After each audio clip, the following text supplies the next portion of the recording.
Hello everybody, this is Mithril Zenith.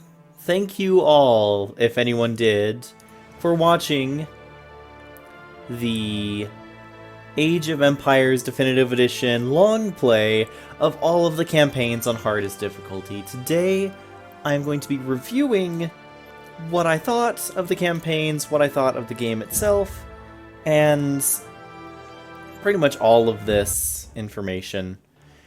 So first of all, I thought that the campaigns overall were very fun, were very interesting. I do have to note that I was a little bit disappointed that there was so much focus on certain nations. I get wanting to stick to history. I really love the historical setting, but I just feel like there's too much Rome focus, too much Iron Age focus in the gameplay, and I wish there was more Stone Age to Bronze Age play. We also only see a small number of the civilizations across all the campaigns, and the ones that we do see, we see a lot. So like I said, Rome, you see a ton. Babylonians, you see a decent amount in some of them. And I'm just going to start a random mission here, so I can take a look at the tech tree, just to show you, okay, we have... like, there's not a ton, but there's still a decent number of civilizations. And they're all given different bonuses. Like, okay, you have Assyrians, you have Babylonians, we have a whole campaign on. Carthaginians, you technically have a whole campaign on. Choson, you do not see ever. +2 range on towers, storage pit is cheaper, barracks infantry have bonus hit points, and priests are cheaper, but you are much more limited in other things, like your stable is fairly limited. I guess you have the main cavalry line. Yeah. So there's some stuff there. Some interesting things to do, but you don't have anything. Egypt... you get the whole basic campaign on, which works well for them because the way that they were balanced out, they have very little in the way of actual Iron Age techs, which we'll get back to. I think the only thing they have is the Scythe Chariot for, like, super units and the Juggernaut. Yeah. Greeks, you have a whole campaign focusing on them. They're good. Hittites, a whole campaign. Macedonians, I think, come into play a little bit in, like, the Greek campaign. I forget if you actually ever play as them. I think you're still the Greeks when you're as Alexander the Great. Minoan, I think you fight against some Minoans in one of the campaigns.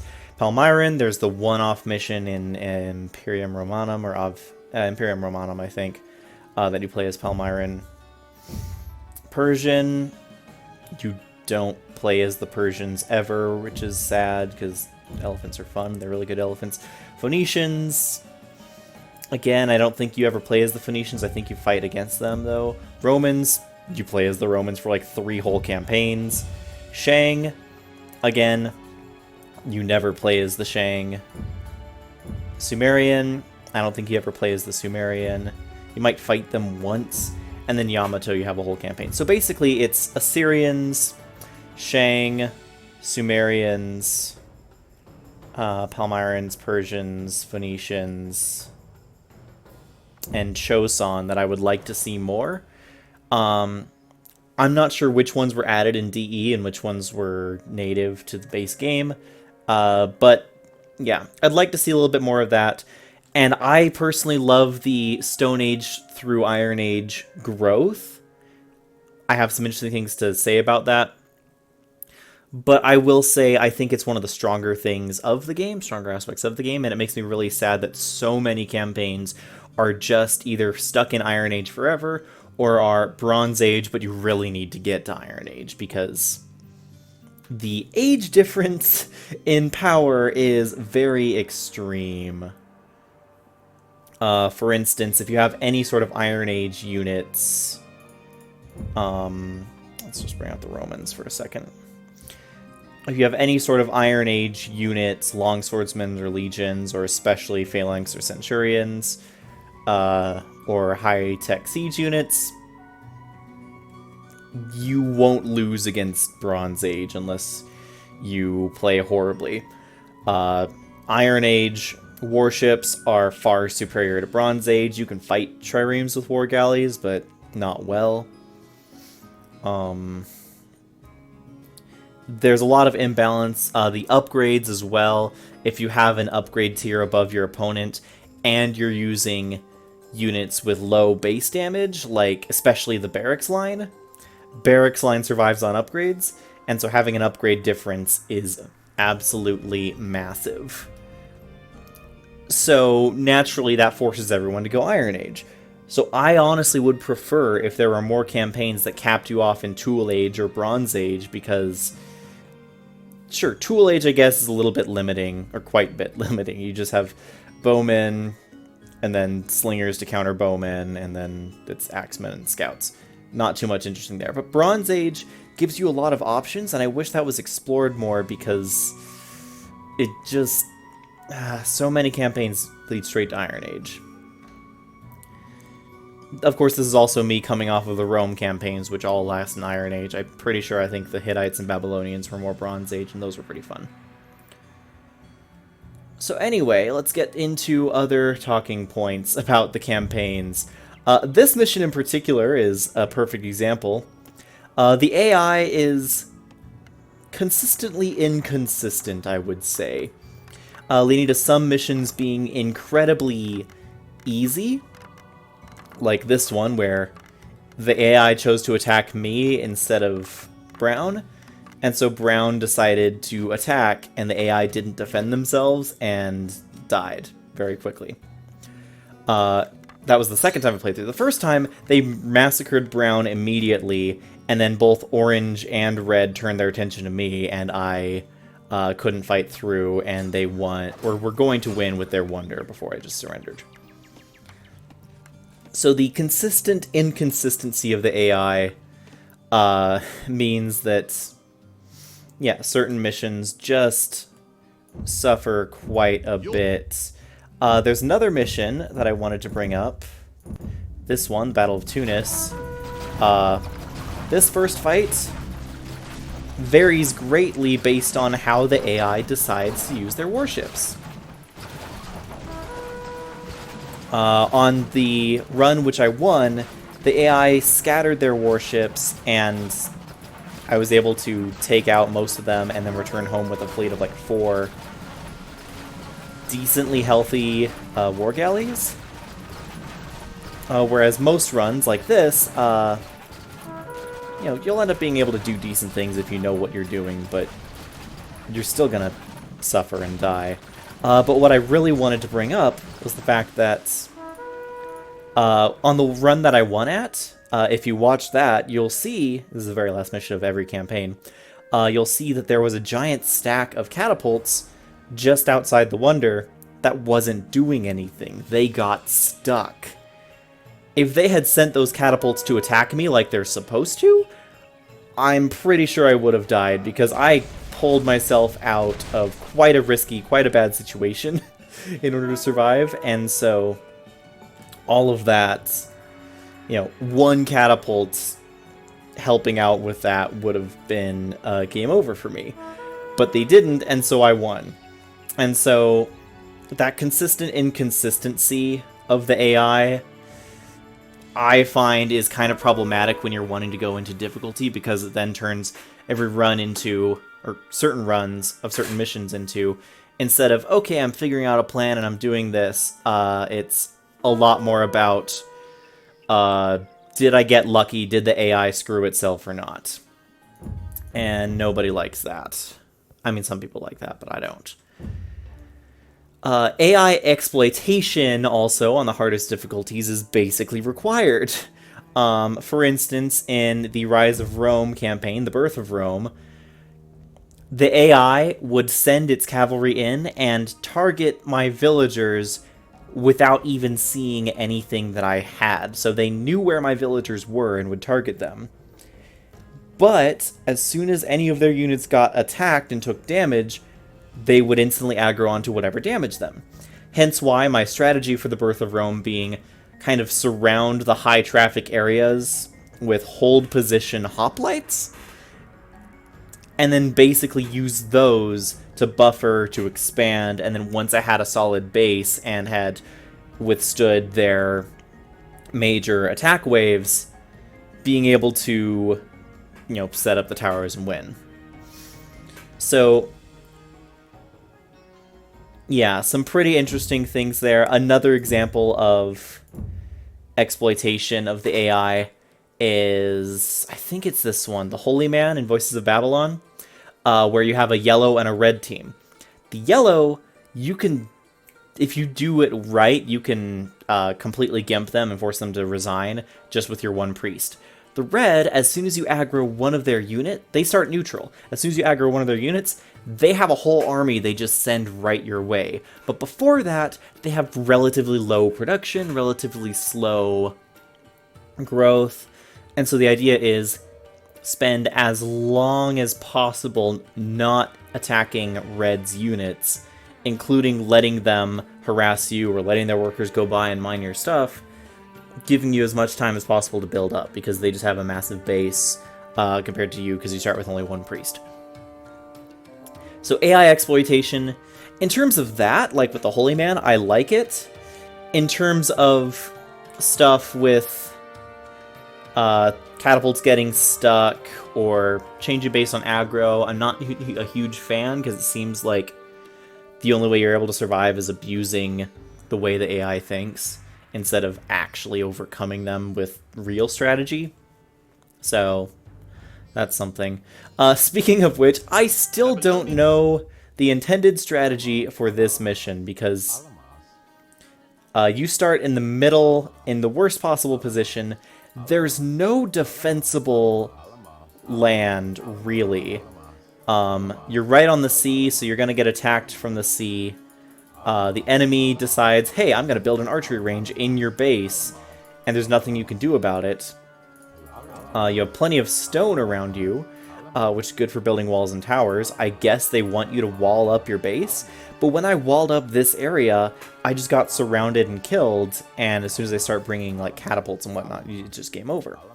What I ended up having to do is retreat to this far corner over here, through their towers, grab the catapults, destroy the enemy towers, and then wall up and just hold out, despite being resource starved.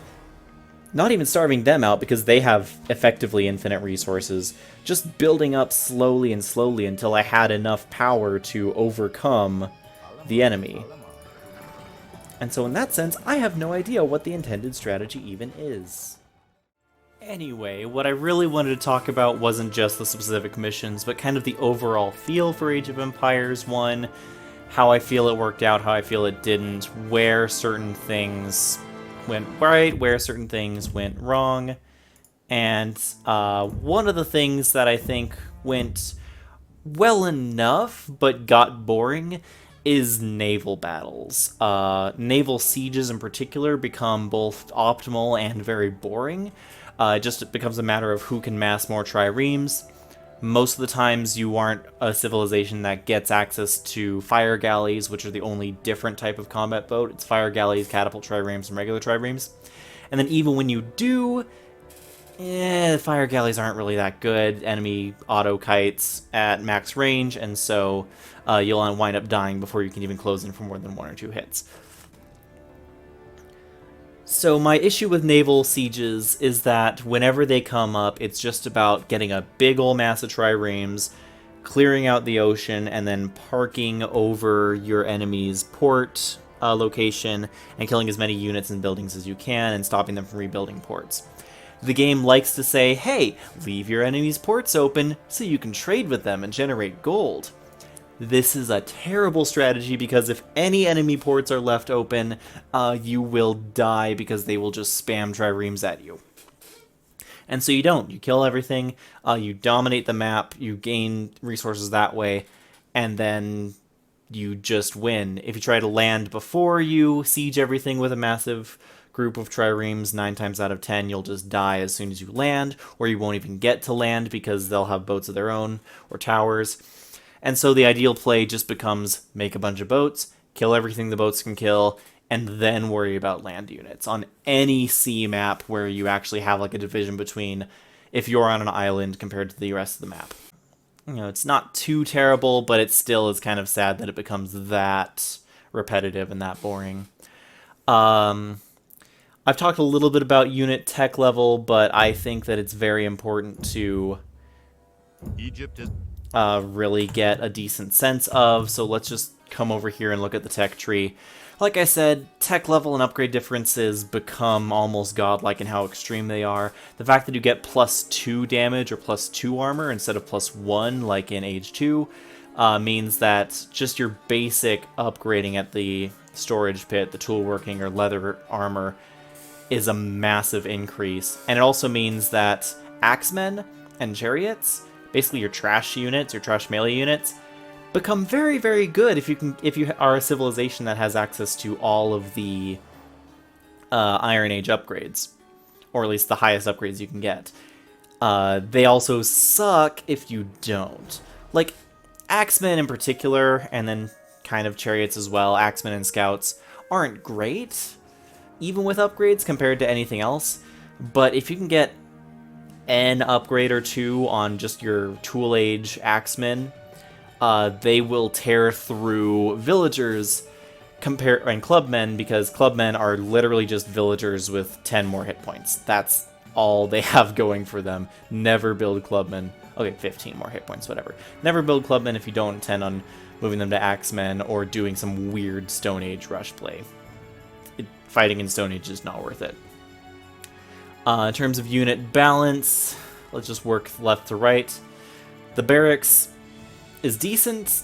The barracks infantry are only good with upgrades, only good with good upgrades particularly, and anytime you're fighting any sort of archers or siege weapons especially, or academy units, they'll just get wrecked. They can fight okay against cavalry.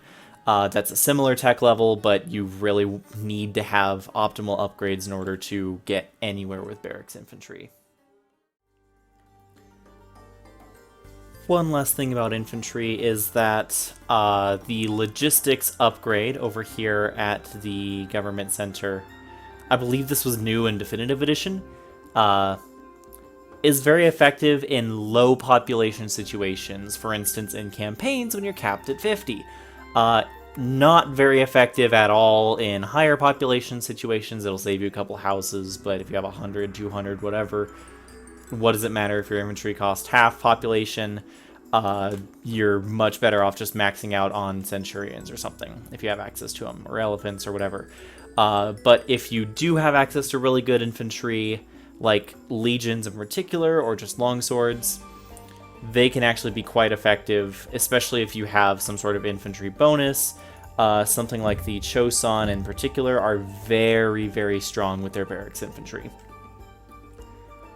Archers are very interesting because the regular bowman is the best trash unit you can have, except for the chariot archer if you have access to that, or arguably the chariot.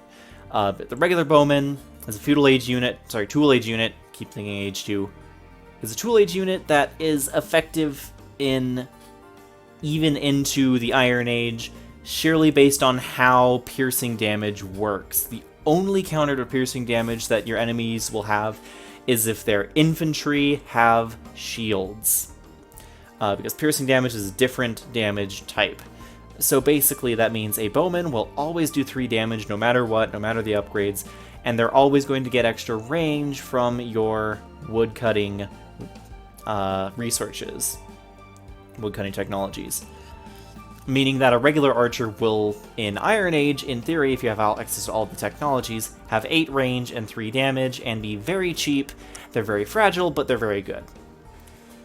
The other archers that you get, composite bowmen and improved bowmen, aren't that good at all. They cost gold instead of just food and wood. That gold cost makes them not worth building in the majority of circumstances. You can do some funny Bronze Age rushes, I'm sure, and there's, you know, maybe there's one of these, was it Minoan? Yeah, Minoans have decent composite bowmen, but they're pretty much the only Civ where they're worth building, because in theory then you get 9 range plus 3, so you get 12 range, and so you have the same range as a heavy catapult with your composite bowman. That's the only instance in which composite bowmen are actually any good. Other than that, they're just way too expensive for what they do.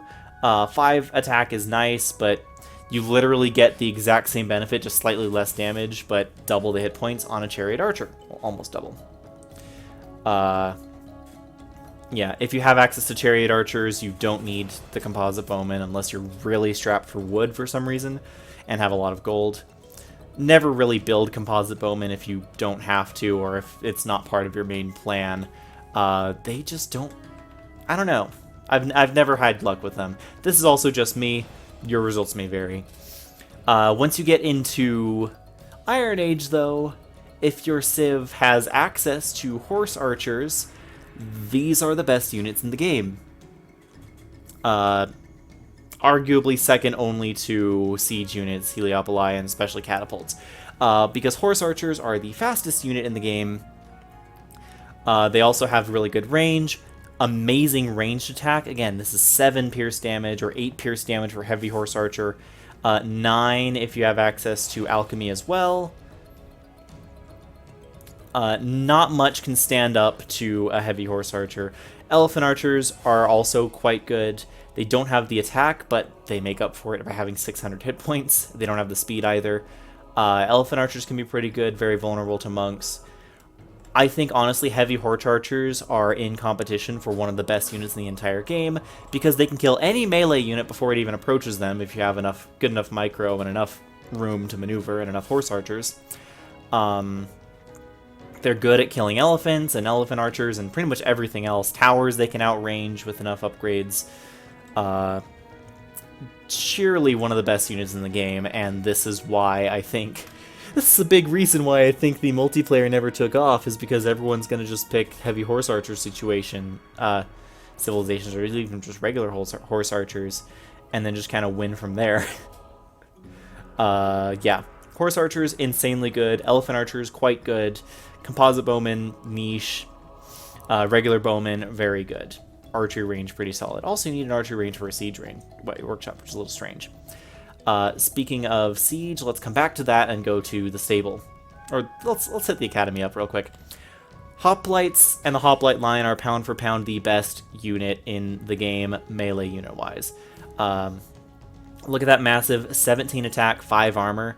Any sort of melee fight, if it's melee versus melee, Hoplite line units will win unless the enemy has serious upgrades over you. Just focus on upgrading armor. The damage upgrades don't matter too much. They help out, they're nice, but when you have a base attack of 17, 20, or 30 for Centurion, yeah. And then your enemy barracks line infantry aren't going to do much damage to you outside of their own upgrades, which is why you get your armor upgrades and effectively nullify them. Pretty much unkillable in melee combat, except for against other hoplite line units. The shields help against archers, although if you're getting hit by chariot archers or horse archers and the enemy has room to maneuver, you're never going to catch up to them. You're going to die because you're really slow. Getting aristocracy basically makes your hoplite line units move as fast as your barracks infantry, which means not a ton of benefits to barracks line over hoplite line. Also, unless you have different upgrade stuff. There are some niches with logistics, and because barracks units get produced so much faster than academy units, but that's really about it. That's a niche. Stable. Chariots, and then chariot archers as well, are the kings of Bronze Age. The only thing that can fight a chariot in Bronze Age is a hoplite, and the chariot is going to run circles around the hoplite. Chariots also don't cost gold. Chariot archers don't cost gold. So you can do a completely goldless Bronze Age well, nearly completely goldless. You will want the upgrades. And chariots enable that if you have access to the chariot with your civ. Regular cavalry, say they inflict extra damage against infantry. That extra damage is negligible. They aren't that great. They're good at chasing down archers and siege units, and then they hold their own in combat with enemy infantry. They have good hit points, but that's about it. Not very impressive. Camel riders suck. I don't know what to tell you, but I've tried building camel riders, and they're not good. They can kill regular cavalry, and that's it. They cost way too much for what they give you. Moving into deeper, the Scythe Chariot is way too expensive an upgrade to be worth it. Basically, it just gives your chariot trample damage, which I guess if you're really strapped for gold, it could be worthwhile, but it still costs 1,000 gold to get. And the Scythe Chariot itself is nowhere near as strong as it's a good upgrade over the chariot, but other Iron Age units are so much stronger that your Scythe Chariot's just going to die, and they're not going to do any damage to phalanxes or centurions. They're going to do minimal damage to enemy like legions or long swordsmen. Just not that good. Heavy cavalry and cataphracts are a sizable upgrade over regular cavalry, particularly the cataphract. This is one of the units that I will say only invest heavily in cavalry if you have access to the cataphract itself. It's an expensive upgrade, but only 600 gold is not too bad. It's 1,600 food that's going to cost you. But it is probably the most significant upgrade to a unit. Consider, okay, 40 hit points and 2 attack. You're getting 10 attack and 40 hit points and 1 armor, though that 10 attack is kind of overkill. Here you're getting 2 attack, 3 armor, a pierce armor, and 90 hit points. That is the best upgrade in the game for the super unit upgrades. If you have cataphracts, cataphracts are great max cataphracts. If you don't have access to them, don't bother with heavy cavalry. They're decent at taking out siege units and some archers, that's about it. War elephants are amazing. If your enemy has any sort of monks, they are going to just get converted. Armored elephants are quite good as well. I think that +3 attack, because they don't benefit from tool working or this melee attack, but their trample damage is insanely good against buildings and against mass infantry, so yeah. Elephants, very good.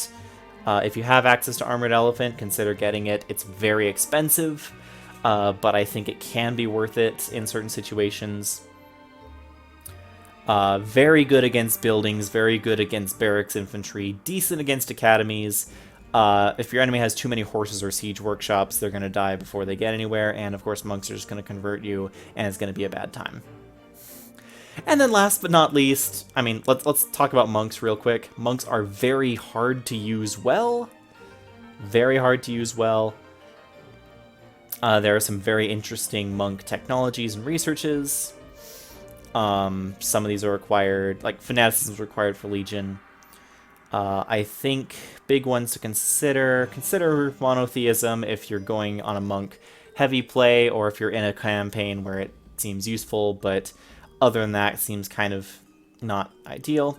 Sacrifice can be useful for just instant converting. You have to manually delete the monk though, so be very careful. Zealotry is a weird upgrade. I don't know how much it actually affects the economy. I'd need someone like Spirit of the Law to look into that.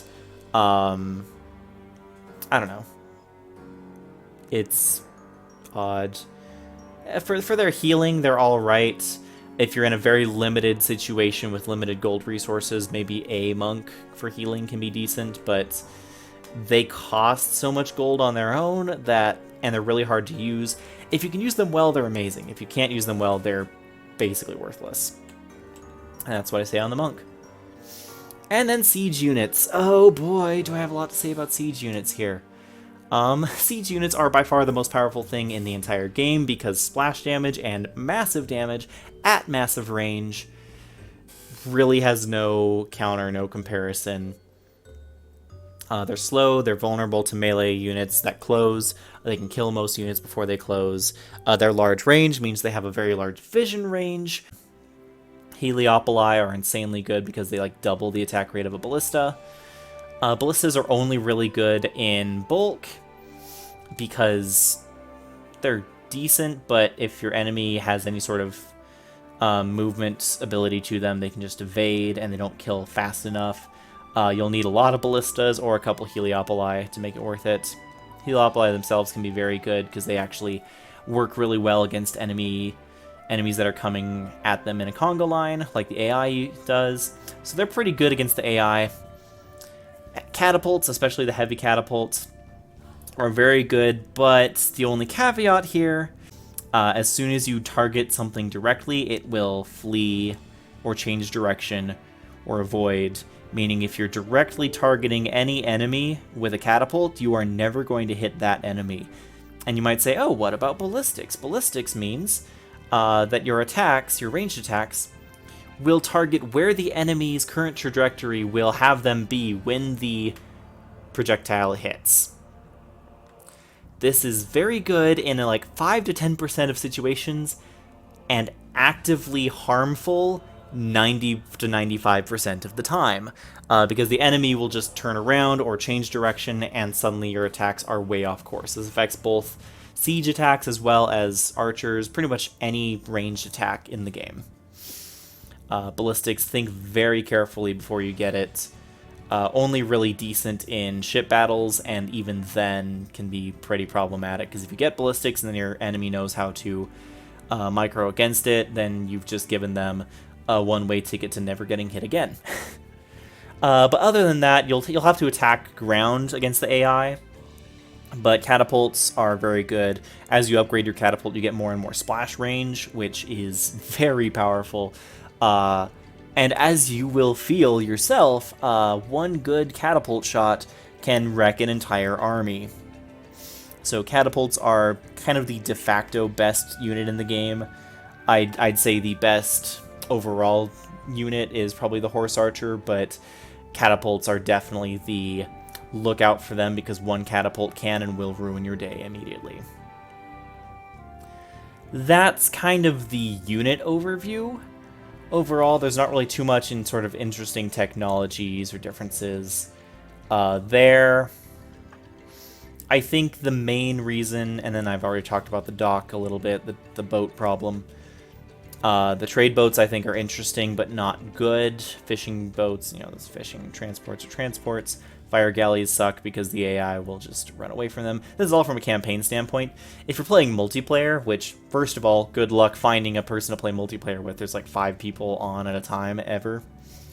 I think the reason, and I was debating making this his own video, but it's a pretty small point, and I basically already discussed it. I think the reason why multiplayer Age of Empires 1 is not that popular is because there's so little to actually do early on.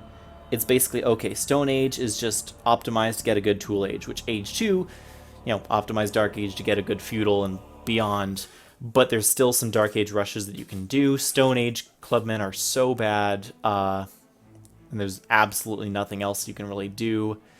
It's like, why bother? Tool Age, start having some decent things you can do, but most of it is just, oh, bowmen are really good. Get slingers to counter bowmen. So a slinger rush or a bowman rush are decent, and then axemen kind of fill in the background. Scouts, majority of the time you're never going to see. Get some upgrades and go. Or just rush into Bronze Age where you start having actual choice. But even then, that's still kind of iffy, because then it's like, okay, hoplites, chariots and chariot archers if you have access to those. If not, you're going hoplites. Maybe you're going broadswordsmen if you have a decent barracks advantage. And then some stone throwers to counter enemy towers, because before this point in time, towers in Tool Age are going to stop you dead in your tracks. Iron Age is really the real problem. I think the Iron Age balance, without any sort of like unique unit in Age 2, or and with the way that some civilizations have basically no Iron Age presence, which, fair, you're aiming to be true to history, but I think Age 1 almost is a little too true to history, because you have a civ like Egypt that, you know, has some decent early game bonuses, they have a good Bronze Age, and then they have absolutely nothing going for them in the Iron Age.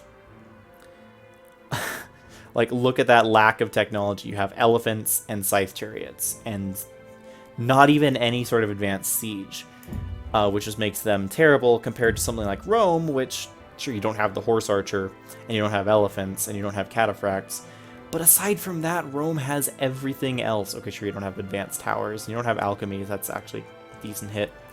But Rome basically has everything else that you could want, and they have a very good swordsman attack 33% faster, meaning that you have the choice to go academy or barracks with Rome. Rome is just very good, and there's a reason why half the campaigns you play as Rome.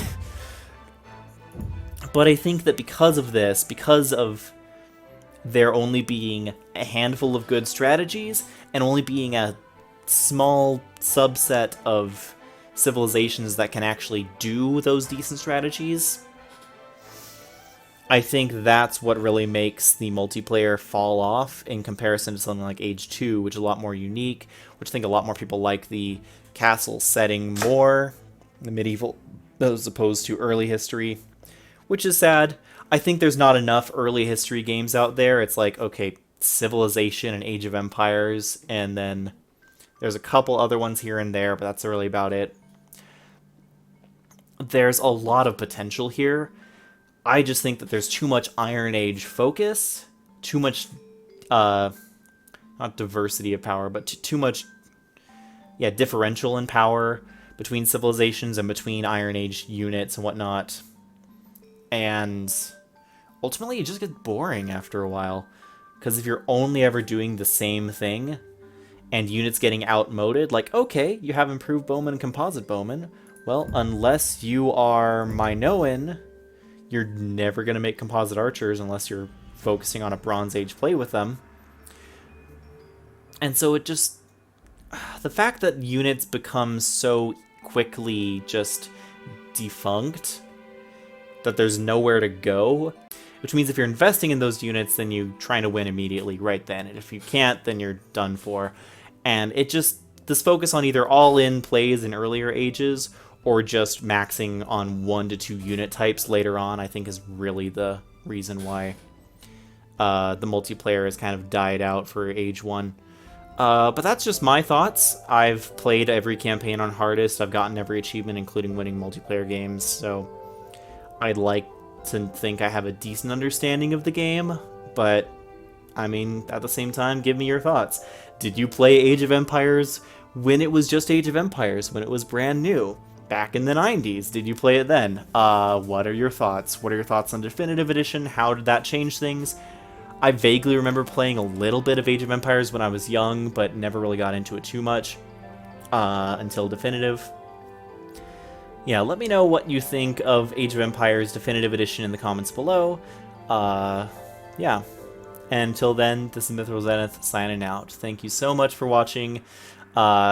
Feel free to look at that long play series that I made. It goes over every single campaign. If there's a particular mission you want to, I've made sure I have timestamps now in every video. Just go to that and watch me fail and fail and fail until I finally succeed. Anyway, thank you so much for watching. This is Mithril Zenith signing out, and this is probably the last video I'm going to be doing on Age of Empires 1 Definitive Edition. I'll see you next time with whatever I'm doing later.